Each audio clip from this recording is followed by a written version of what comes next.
Arnaldo Otegi, el dirigente del partido independentista vasco Batasuna, ilegal desde 2002, ha concedido una entrevista en euskera a Euronews. El miércoles, en San Sebastián, 4 meses después de la declaración de tregua permanente por parte de ETA y 3 semanas desde el anuncio de apertura de negociaciones hecho por el gobierno español para acabar con la violencia terrorista.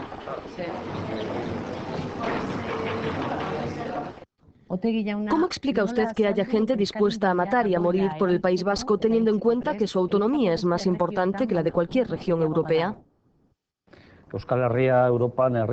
El pueblo vasco es uno de los pueblos más antiguos de Europa. Hay algo que los vascos quieren por encima de todo, la libertad y la libertad para decidir.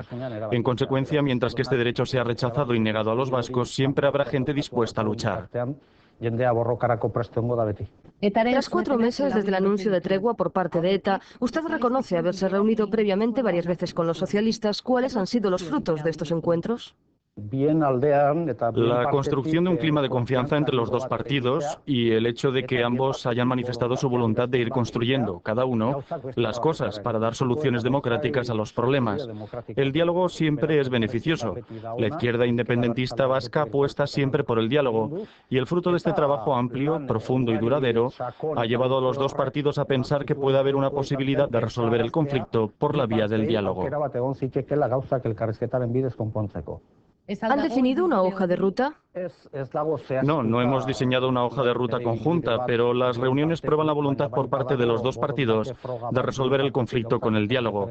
Nosotros pensamos que esta hoja de ruta debería ser definida por todos los actores sociales, sindicales y políticos del País Vasco, a lo largo y ancho del País Vasco. La hoja de ruta no deben establecerla únicamente el Partido Socialista y la izquierda independentista. Deben hacerla todos los actores, sindicales, sociales y políticos, todo el pueblo vasco. El gobierno español ha declarado que en el futuro solo hablará de política con los partidos legales. Su partido fue declarado ilegal por no condenar la violencia. ¿Hasta dónde están dispuestos a llegar para volver a la legalidad?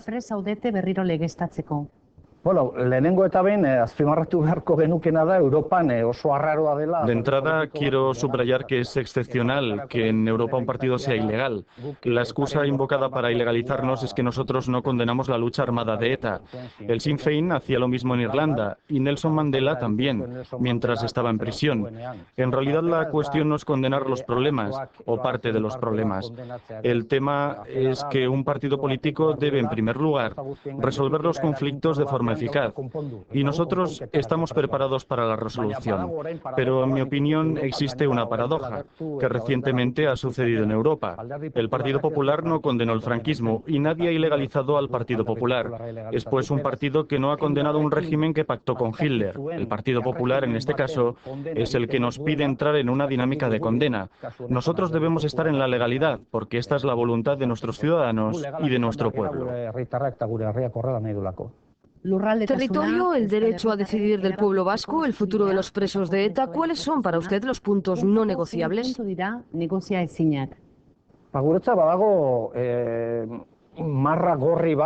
Nosotros tenemos una línea roja, delimitada por la democracia, la libertad y la justicia.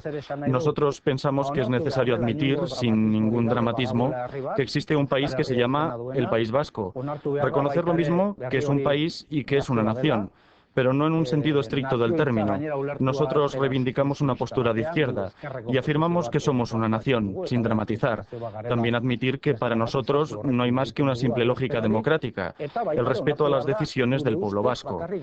Dicho de otra forma, es necesario llegar a este punto, como llegó Montenegro, como llegaron Lituania, Letonia, Estonia, como sucedió en Europa, como pasará en Gibraltar. Esto debe igualmente tener lugar en el País Vasco, es decir, que se debe respetar la voluntad del pueblo vasco. En lo que respecta al derecho a decidir, ¿piensa usted que el gobierno español aceptará una consulta sobre la autodeterminación?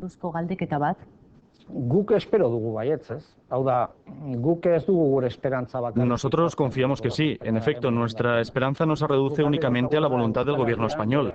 Está claro para nosotros que esta es la voluntad de la mayoría del pueblo vasco. Además, pensamos que se trata de la reivindicación de un principio democrático que tiene una base democrática sólida. Nosotros creemos realmente que el gobierno español y el gobierno francés, si son realmente democráticos, y además, en el caso de los españoles, si son realmente republicanos, deberían aceptar algo que para nosotros es una operación democrática simple. Es necesario escuchar al pueblo vasco y respetar lo que reivindique el pueblo vasco. Es el caso de Montenegro. ¿Por qué no en el País Vasco? Es el caso de Lituania. ¿Por qué no aquí? Dicho de otra forma, nosotros, en tanto que europeos, y seguramente como estamos entre los pueblos más antiguos de Europa, exigimos igualdad de derechos respecto a estos otros europeos. Usted considera que una parte del País Vasco está en Francia y pide al Estado francés su intervención en el proceso, pero París dice que la cuestión de ETA es un tema estrictamente español. ¿Es realista solicitar a Francia su participación? Más que realista, pienso que resulta absolutamente indispensable. En efecto, Francia mantiene su posición diciendo que la cuestión vasca es un problema que únicamente concierne a España. Me parece que ni ellos mismos se lo creen. Es una mentira absoluta porque hay vascos en el Estado francés, que además en este momento están reivindicando una institución propia y un estatuto político que dé al País Vasco francés un reconocimiento institucional. Estoy convencido de que si las cosas van avanzando en el País Vasco, en el Estado español, el Estado francés tendrá también que modificar su posición, porque los vascos tienen un problema con los dos Estados. En definitiva, el tema vasco es un problema europeo y Europa también debe encontrar una solución. ¿Cree usted que ETA debería pedir perdón por el sufrimiento causado?